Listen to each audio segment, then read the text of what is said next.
இதிலே பல்வேறு ஜாதிகள் நாயுடு, ரெட்டியார், ஜங்கம்மா, செட்டியார், அருந்ததியர், ஆதியாந்திரா போன்ற மக்கள் இன்றைக்கு தமிழகத்திலே மிக பரவலாக அனைத்து தொகுதிகளிலும் இருந்து கொண்டிருக்கிறார்கள். இன்னும் சொல்ல போனால் சிங்கிள் லார்ஜஸ்ட் கம்யூனிட்டி என்று சொல்வார்களே, அதிலே நாயுடுகள், கம்மா, பலிஜ, கவர போன்ற நாயுடுகள் 40 தொகுதிகளை அதிகமாக இருந்து கொண்டிருக்கிறார்கள். 234 தொகுதிகளிலே தெலுங்கு மக்கள் பரவலாகவும் பலமாகவும் வாழ்ந்து கொண்டிருக்கிறோம். என்றைக்குமே அரசாங்கத்திடம் எங்களுடைய கோரிக்கைகளை சொல்லி அதை நிறைவேற்ற வேண்டும் என்பதற்காக பல்வேறு வகையிலே முயற்சி செய்து வருகிறோம். அந்த முயற்சியின் இன்னொரு விடியலாக உங்களை இங்கே அழைத்திருக்கிறோம். ஏனென்று சொன்னால் நீங்கள் தான் மக்களுடைய பிரதிநிதிகள். யாருக்கெல்லாம் பிரச்சனை இருக்கிறதோ அந்த பிரச்சனையை தெளிவாகவும் விரிவாகவும் விளக்கமாகவும் சொல்லக்கூடிய வல்லமை பத்திரிகை மற்றும் அனைவருக்கும் உள்ளது. அந்த வகையில்தான் அரசாங்கத்திடம் போராட்டங்களும் இதையெல்லாம் விட்டுவிட்டு இந்த மக்களுடைய பிரச்சனையை மக்களுக்கு நண்பர்களாக இருக்கக்கூடிய இந்த ஊடகத்தினுடைய வாயிலாக தெரிவிக்க கடமைப்பட்டுக் கொண்டிருக்கிறோம். எங்களுடைய கோரிக்கைகள் நிறைய இருக்கு. ஆனால் எல்லாரும் சொல்லக்கூடிய ஒன்று ஜாதிவாரி கணக்கெடுப்பு. இந்த ஜாதிவாரி கணக்கெடுப்பு நிச்சயமாக நடத்த வேண்டும் என்பது எங்களுடைய அனைத்து சமுதாயத்தினுடைய மிக முக்கியமான கோரிக்கையாகும். ஏனென்று சொன்னால் இது எங்களுக்கு மட்டுமல்ல, சில பிரிவினைவாத சக்திகள் அவங்க வந்து 1% இருக்காங்க, 2% இருக்காங்க, 8% இருக்காங்க அப்படி என்று சொல்லிக் கொண்டிருக்கிறார்கள். அவர்களுக்காகவும் எங்களுடைய மக்களின் வாழ்வாதாரத்தையும் அந்த விகிதாச்சாரப்படி எங்களுடைய மக்களுக்கு செல்ல வேண்டிய அத்தனை விடியல்களும் சேர வேண்டும் என்பதற்காகத்தான் இந்த ஜாதிவாரி கணக்கெடுக்க வேண்டும் என்று நாங்கள் கோரிக்கொண்டிருக்கிறோம். அது எல்லா சமுதாயமும் அதை கோரிக்கை வைத்துக் கொள்கின்றன. இதை கட்டாயமாக தமிழ்நாடு அரசு செய்ய வேண்டும். இதுல மாற்று கருத்து இல்லவே இல்லை. நியாயமான முறையிலே ஜாதிவாரி கணக்கெடுப்பை நடத்த வேண்டும். இது வலிமையாக சொல்லவில்லை, எங்கள் உணர்வுகளை சொல்லுகிறோம். அரசாங்கம் செய்யணும், அதை வேற யார் செய்வாங்க? அரசாங்கம் மட்டும்தான் செய்ய முடியும். அவன் ஒரு ஏஜென்சி கொடுத்து செய்யறது ஒத்துக்கொள்ள முடியாது, நீதிமன்றத்தை அதை ஏற்றுக்கொள்ள மாட்டார்கள். ஆகவே ஜாதிவாரி கணக்கெடுப்பை நிச்சயமாக செய்ய வேண்டும். ஒன்று. அடுத்ததா பாத்தீங்கன்னா, இப்ப சென்ட்ரல் கவர்மெண்ட் வந்து எக்கனாமிக்கலி வீக்கர் செக்ஷன் ஒரு இடஒதுக்கீடை அறிவிச்சிருக்காங்க. அந்த இடஒதுக்கீடை தமிழ்நாடு அரசு இது நாள் வரை அமல்படுத்தவில்லை. அது ஏன் எங்களுக்கு தெரியல. எல்லாருக்கும் இடஒதுக்கீடு இருக்கு, பல்வேறு வகையில் இடஒதுக்கீடு, பிசி இருக்கு, எம்பிசி இருக்கு, எஸ்சி இருக்கு, எல்லாத்துக்கும் இருக்காங்க. இந்த இடபிள்யூஎஸ் அறிவிக்கிறது அரசாங்கத்துக்கு என்ன கஷ்டம் தெரியல. இப்போ எஸ்சி எடுத்துக்கிட்டா 18% இடஒதுக்கீடு இருக்கு. அதுல பாத்தீங்கன்னா 3 ஜாதிகள், பிஆர், பிஎல் அண்ட் அருந்ததி. இங்க அருந்ததியர் வந்து தெலுங்கு பேசக்கூடிய மக்கள். அவர்கள் வந்து கிட்டத்தட்ட 40% அருந்ததிய மக்கள் இன்றைக்கு தமிழகத்தில் எல்லா மாவட்டங்களிலும் மிகவும் தாழ்த்தப்பட்ட நிலையே இருந்து கொண்டிருக்கிறார்கள். அவர்கள் விடியல் வேண்டும். இதைத்தான் நான் சொல்றேன், ஜாதிவாரி கணக்கெடுப்பு நடத்துங்க. அவங்களுக்கு போராட்டத்துக்கு யாருமே இல்லை. ஒவ்வொரு சமுதாயத்துக்கும் ஒரு தலைவர் இருக்காங்க, அதுக்கு அரசாங்கத்துக்கு எப்படியோ லாபி பண்ணி செய்யறாங்க. ஆனால் அருந்தையர்கள் இந்த 3% உள்ளிடஒதுக்கீடை நாங்கள் தான் முதலில் ஆரம்பித்து மருத்துவரை அவர்கள் எல்லாம் சேர்ந்து அதை சட்டமன்றத்திலே குரல் எழுப்பி அதுக்கு பின்னால கொஞ்சம் கொஞ்சமா வந்து கலைஞர் பேர்களை எங்களுக்கு கொடுத்தாங்க. பாராட்டுகிறோம், இல்லை என்று சொல்லவில்லை. அதே மாதிரி இந்த இடபிள்யூ ஸ்கீமை நிறைவேற்றினால் தெலுங்கு பேசுகின்ற மக்களுக்கு ஒரு பெரிய உதவியா இருக்கும். அடுத்த பாத்தீங்கன்னா, ஒவ்வொரு கல்வி நிலையங்கள மத சிறுபான்மை சட்டிடுவாங்க, இல்லைன்னா மொழி சிறுபான்மை சட்டிடுவாங்க. இந்த மொழி சிறுபான்மை சட்டிடுவாங்கல அரசாங்கத்துக்கு ஒரு சரியான வழிகாட்டுதலே கிடையாது. அரசாங்கத்துக்கு வழிகாட்டுதலே இல்லை. அதனால என்ன சொல்றாங்க, இவங்க பேசுற தெலுங்குக்கும் ஆந்திராவில் இருக்கிற தெலுங்குக்கும் தெலுங்கானால இருக்கிற தெலுங்குக்கும் வேரியேஷன் இருக்குங்க. ஐயா, நாங்க தமிழ்நாடு இடையில ஆண்டாண்டு காலம் எத்தனை 400 வருஷம் 500 வருஷம் 600 வருஷத்துக்கு முன்னாடியே விஜயநகர பேராசு முதலிருந்து மதுரை நாயக்கர்கள் இருந்து ராமமங்கம்மால இருந்து இந்த தெலுங்கு மக்கள் இங்க வாழ்ந்து கொண்டிருக்கோம். தெலுங்கு மொழி எங்களுக்கு பயிற்சிக்கப்படவில்லை, நாங்க அது குறையா சொல்லல. ஆனால் சமுதாயம் என்று எடுத்துக்கொண்டால், கம்மா என்று எடுத்துக்கொண்டால், பலிஜா என்று எடுத்துக்கொண்டால், அவர்கள் தெலுங்கு லிங்குஸ்டிக் மைனாரிட்டியின் அடிப்படையிலே கீழே வருபவர்கள். இதை கொடுக்குற என்ன சொல்றாங்க, ஒரு தாசில்தார் சொல்ற, இவங்க தமிழ் பேசுறாங்க. ஐயா, தமிழ் பேசுறது என்ன தவறு இருக்கு? இந்த மண்ணின் மைந்தராக, இந்த மண்ணுக்காக, தமிழுக்காக நாங்க பாடுபட்டு இருக்கோம். தமிழ்ல பேசுற என்ன தவறு இருக்கு? இன்னைக்கு உங்களுக்கு தெரியும், எத்தனையோ IAS ஆபீசர் IPS ஆபீசரா வந்திருக்காங்க. ஆனா அவங்க இன்னைக்கு அழகா தமிழ் பேசுறாங்க. தமிழ்நாட்டில் வாழ்கின்ற மக்களை விட அழகாக தமிழிலே பாண்டித்தம் பெற்றவர்கள் இன்னைக்கு வட மாநிலத்தில் வந்தவர்கள் தான் IAS ஆபீசர் IPS ஆபீசர் இருக்காங்க. அதை ஒரு குறையா சொல்றாங்க. மைனாரிட்டி சர்டிபிகேட்னா அவன் தெலுங்கு சமுதாயத்தை சார்ந்தவன், தெலுங்கு ஜாதியை சார்ந்தவன் என்று உங்களுக்கு தெரிந்திருக்க வேண்டும். தெரிந்த மைனாரிட்டி சர்டிபிகேட் கொடுத்திருக்காங்க. இதுக்கு பல்வேறு முட்டுக்கட்டை போட்டிருக்கிறார்கள். அரசாங்கத்துக்கு எடுத்து சொல்லி அதை களைய இன்று வரை முற்படவில்லை. இது எங்களுக்கு பெரிய குறை. அடுத்த இந்த மைனாரிட்டி கமிஷன் இருக்கு, தமிழ்நாடு மைனாரிட்டி கமிஷன், தமிழ்நாடு சிறுபான்மை ஆணையம் இருக்கு. இது அரசாங்கத்துக்கு புரிய சிறுபான்மைன்னா என்ன? ஒண்ணு மொழி சிறுபான்மை ஆணையமா இருக்கணும், இல்ல மத சிறுபான்மை ஆணையமா இருக்கணும். ஆனால் இதுல கொடை சொல்றாங்க, என்ன சொல்றாங்க, அது மத சிறுபான்மை ஆணையம்ன்றாங்க. அப்போ PC ரெட்டி எல்லாம் எப்படி அது சேர்மனா இருந்தார்? தெலுங்கு மொழியை சார்ந்த அப்போலோ ஹாஸ்பிட்டல் சேர்மன், அதுக்கு சேர்மனா இருந்திருக்க. அப்போ இதுல ஒரு குழப்படி இருக்கு. சரி, 2021 அதிமுக அரசு எடப்பாடி அவர்கள் மூலம் டால்மெட் போல ஒரு அமைப்பை ஏற்படுத்தியிருக்காங்க. Tamil Nadu linguistic minority educational development corporation 2021 சட்டமன்றத்திலே ஏற்படுத்தி இருக்கிறார்கள்.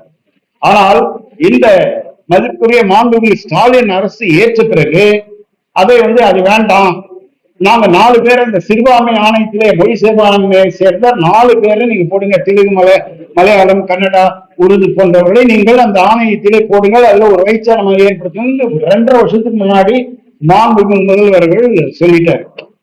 ஒரு டேம் போயிடுச்சு, சிறுபான்மை பீட்டால் போச்சதுக்கு அப்புறம் இப்போ ஒரு ஆணையம் ஏற்படுத்திருக்காங்க.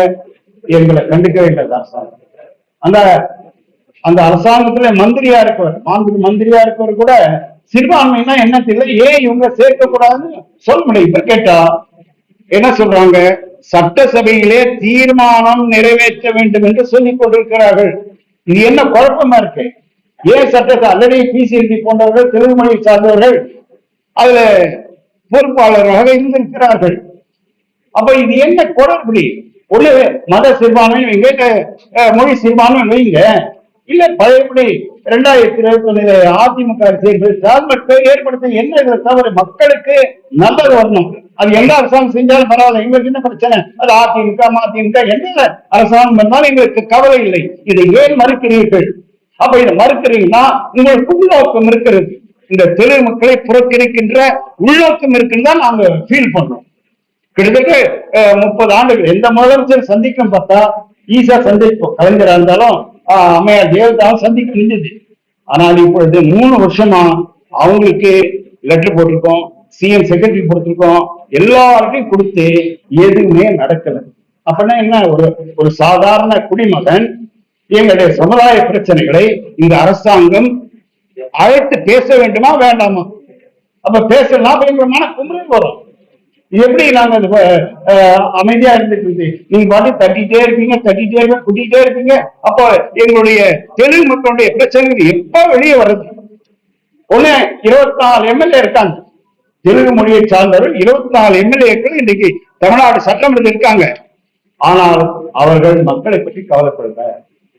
எப்படியாவது ஓட்டு வாங்கிடுவோம், ஓட்டு நேரத்தில் நான் தெலுங்குக்காரன் சொல்லிக்கலாம், ஓட்டு வாங்கிக்கலாம், நாயுடு சொல்லலாம், அருந்தேவி சொல்லிக்கலாம், ஏதாவது சொல்லிக்கலாம், சொல்லி ஓட்டு வாங்க வேண்டியது, ஜெயிக்க வேண்டியது. அப்படி மக்களுடைய பிரச்சனைகளை அவர்கள் கண்டு கொள்வதே இல்லை. அப்ப இந்த எலெக்டட் MLAs அவர் தெலுங்கா இருக்கட்டும், வேற எந்த கம்யூனிட்டியா இருக்கட்டும், 234 தொகுதிகள் இருக்க சட்டமன்ற உறுப்பினர்கள் இந்த தெலுங்கு மொழி பேசுவதற்குடைய பிரச்சனைகளை என்றைக்காவது அவர்கள் அழைத்து பேசி இருக்கிறார்களா, இல்லை முதல்வரிடம் என்று சொல்லி இருக்கிறார்களா? இதற்கு முன்னாலே பல அமைச்சர்கள் உங்க பிரச்சனை என்ன, வாங்க போலாம், முதல்வரை பார்ப்போம், கலைஞரை பார்ப்போம் என்று சொல்லியிருந்தார். இப்ப அது இல்லை. என்ன நடக்குதுன்னு தெரியல, எப்படி பாக்குறதுன்னு தெரியல. ஒரு முதல்வரை நாங்கள் பார்க்க முடியல. இது பெரிய வருத்தம். இதை நிச்சயமாக உங்கள் வாயிலாக மக்களுடைய பிரச்சனைகளை அவர் அழைத்து பேசலாம். எந்த ஜாதியா இருக்கட்டும், எனக்கு கவலை இல்லை. கவுண்ட் ஆகட்டும், நாயுடு ஆகட்டும், ரெட்டியா இருக்கட்டும், அரசே ஆகட்டும், யாரா இருக்கட்டும், நீங்க அழைத்து பேசுங்கள். எல்லாருக்கும் பிரச்சனை இருக்குது. ஒரு தனி மனித வீட்டிலே பல பிரச்சனை இருக்கப்போ ஏன் அரசாங்கம் அழைத்து செய்யவில்லை? இது எங்களுக்கு பெரிய பிரச்சனையா இருக்கு. அடுத்ததா பாத்தீங்கன்னா,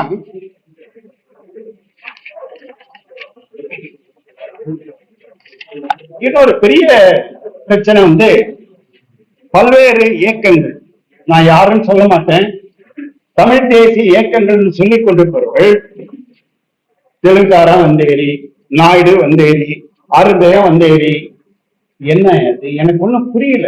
வந்தேரின்னா யாரு? நான் ஆப்பிரிக்கால இருந்தேனா, அமெரிக்கால இருந்தேனா, இல்ல பக்கத்துல இலங்கை தேசத்துக்கு வந்தனா? இல்லையே. என்னைக்கும் 400 ஆண்டுகளுக்கு முன்னால விஜயநகர பேரரசு முன்னால வந்திருக்கலாம், இந்த கோயில்களை கட்டி இருக்கலாம். நாயக்கம்னா எத்தனை கோயில் கட்டி இருக்காங்க? எல்லாரும் இந்த தமிழ்நாட்டுக்காக, தமிழ் நாட்டுடைய வளர்ச்சிக்காக, இறை பணிக்காக எத்தனையோ செஞ்சிருக்கோம். அதையெல்லாம் மறந்துட்டு இன்னைக்கு வந்தேரி வந்தேரி சொல்றதுக்கு உங்களுக்கு என்ன அதிகாரம் இருக்கிறது? ஒரு பிரசிடென்ட்டோ ஒரு சீஃப் ஜஸ்டிஸோ நீங்க சொல்ல முடியாது. இந்த ஸ்டேட் விட்டு நீ போ சொல்லக்கூடிய யாருக்கும் அதிகாரம் கிடையாது. என்ன அதிகாரம் உங்களுக்கு இருக்கிறது? அரசியல் கட்சிகள் தான். நீங்க வந்து அரசியல் சொல்லுங்கள், கொள்கையை சொல்லுங்கள், அந்த கொள்கையின் மூலமாக வெற்றி பெறுங்கள், ஆட்சி அமைங்கள். எங்களுக்கு கவலை இல்லை, நாங்களும் உங்களுக்கு சப்போர்ட் பண்றோம். மக்களுடைய பிரச்சனைகளை செய்வதற்காக நீங்கள் முன்பட்டால் நாங்கள் வரோம். ஒரு ஈரோடு தேர்தல் அருந்தேங்க தாழ்த்தப்பட்ட சமுதாயத்தை சேர்ந்த மிகவும் தாழ்த்தப்பட்ட கேவலப்படுத்தப்பட்ட அந்த சமுதாயத்தின வந்தேரி அம்மாலாம் அதுல வந்தான், அவனை தூக்கி ஆந்திராவுக்கு போ. எங்களுக்கு ஆந்திராவுக்கு என்ன சம்பந்தம்? எங்களுக்கு சம்பந்தமே கிடையாது. எனக்கு என்ன இருக்கு? எனக்கு வந்து வடார்காடு மாவட்டத்துல நான் பிறந்தவன். ஏன்னா இவர் தஞ்சை மாவட்டத்தில் பிறந்தவர். எல்லாரும் இந்த மாவட்டத்துல ஆண்டாண்டு காலம் எத்தனை ஆண்டு எங்களுக்கு தெரியாது. எங்களுக்கு தெரிஞ்சதான் தமிழ் தெரியும், தெலுங்குல பேச தெரியும். இது ஒரு தவறா? இதை நீங்கள் வந்தேரி என்று சொல்கிறீர்களே, எந்த அரசியல் கட்சிகளாவது இந்த ஈரோடு தேர்தலில் அறந்தவர்கள் வந்தேரி என்று சொன்னபோது யாராவது கண்டிச்சிருக்காங்களா? யாரும் கண்டிக்கல. அதுல போட்டியிட்ட ஈவிக்கே சிவபானம் கூட கண்டிக்கவில்லை. அப்ப என்னன்னு இன்னும் கேவலப்படுத்தப்பட்ட சமுதாயம் இந்த தெலுங்கு சமுதாயம். ஏன் எப்படி கேவலப்படுத்துறீங்க? இது ஒரு டிஜிபி கொடுக்குறோம், முதல்வருக்கு கொடுக்குறோம். ஐயா இது மாதிரி எல்லாம் சொல்லிட்டு இருக்காங்க. இது நல்லது இல்லை. இது பிரிவினைவாதம் வேண்டாம். எல்லோரும் அன்போடு வாழ்வோம், உறவோடு வாழ்வோம், நல்லா வாழ்வோம். இந்த தமிழகத்தை வளர்ப்புக்கு அத்தனை உதவிகள் நாங்கள் செய்யறதுக்கு நீங்களும் நாங்களும் ஒன்று சேர்ந்து செய்வோம். அதை விட்டு நீ இவன், நீ அவன், இவன் மொழி, எதுக்கு இந்த பிரச்சனைகள்? உங்கள் கொள்கையை காட்டுங்க, அது வெற்றி பெறுங்க, நீங்க ஆட்சி அமைக்கணும்.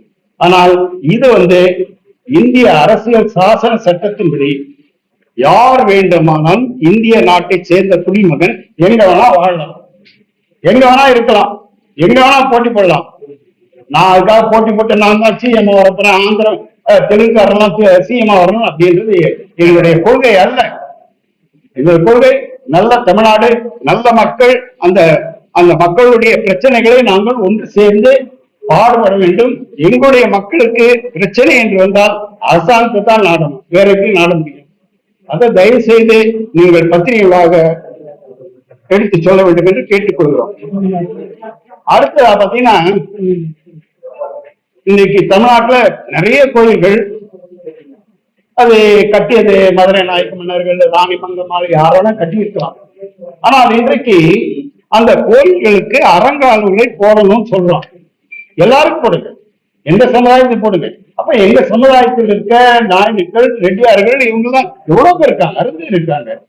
வாய்ப்பை கொடுக்க ஏன் கொடுக்கல? நீங்க ஆன்மீகம் ஏன் கொடுக்க மாட்டேங்கிறீங்க, செய்ய மாட்டேங்கிறீங்க? அப்போ நாங்க வந்து கோயில்ல சாமி கும்பிடக்கூடாது. அதுல இன்னொரு அமைச்சர், நாடாளுமன்ற உறுப்பினர் ராசா அவர்கள் வந்து இப்ப ரீசனா பேசுறாரு. என்ன பேசினாரு? பாண்டே இவங்க அவங்க எல்லாம் ஜெய் ஸ்ரீராம் சொல்லிட்டு இருக்காங்க, நாயுடுக்களும் ஜெய் ஸ்ரீராம் சொல்றாங்க, அவங்களும் இந்த மாதிரி சொல்ல ஆரம்பிக்கிறாங்க அப்படின்னாரு. அவர் இல்லை, அவர் தாத்தா இல்லை, அவர் முன்னாடியே நாங்க பெருமாளையும் கிருஷ்ணரையும் நான் பஜனை பண்ணி வாழ்ந்துட்டு இருக்கோம். ஒவ்வொரு வாரமா பஜனை இருக்கு. அதை கேவலப்படுத்தக்கூடாது. எந்த மதத்தினாலும் இன்னொரு தனி மனிதன் அந்த மதத்தை பற்றி அவருடைய இனத்தை பற்றி நிச்சயமாக மாற்று சொல்லக்கூடாது. அவங்க நிச்சயமா அப்படி சொன்னால் அரசாங்கம் அது நடவடிக்கை. நான் இன்னொரு வார்த்தை சொல்ல முடியுமா? அந்த மாதிரி நீங்க இந்த ஜாதி இது நீங்க இந்த கோவிந்தா பண்றீங்க, தப்பாது. இப்படி எல்லாம் எங்களை கேவலப்படுத்திட்டு இருக்காங்க. இத்தனை இருந்தும் கூட நாங்கள் மொழி சிறுபான்மையராக 30% தெலுங்கு மக்கள் இன்றைக்கு தமிழ்நாட்டிலே வாழ்ந்து கொண்டிருக்கிறார்கள். இந்த பிரச்சனைகளுக்கெல்லாம் அரசாங்கம் முடிவெடுக்க வேண்டும். நிச்சயமா முடிவெடுக்கணும். இந்த தவறா பேசுகளை தக்க தண்டனை தர வேண்டும். 2வது நாங்க நீதிமன்றத்தை நாட வேண்டியிருக்கோம். ஏன்னா மைனாரிட்டிஸ்க்கு பிரச்சனைனா நாங்க நீதிமன்றத்தை நாட வேண்டியிருக்கோம். ஏன்னா எங்களுக்கு உரிமை இருக்கு, எல்லா மனிதருக்கும் உரிமை இருக்கு. அந்த உரிமையை நிச்சயமாக நாங்கள் நீதிமன்றத்தையும் நான் என்ன பண்ணோம்? தேர்தல் 2026 தேர்தல் எங்க போயிட்டு எங்க மக்கள் எங்கிட்ட இருக்காங்க. நாங்க போய் சொல்றோம், ஐயா இது மாதிரி பண்ணல இவங்க அப்படின்னு சொல்லுவோம். ஒன்றிணைத்து 2026 தேர்தல எப்படியாவது முடிவு எடுக்கணுங்கிற முடிவோடு இருக்கும். இது எங்களுடைய கோரிக்கைகள் உங்கள் வாயிலாக சென்றடைந்து நன்மை பயக்கும் என்ற நம்பிக்கையோடு உங்களை சந்திக்கிறோம். ஏதாவது கேள்வி இருந்தால் பேசுகிறோம்.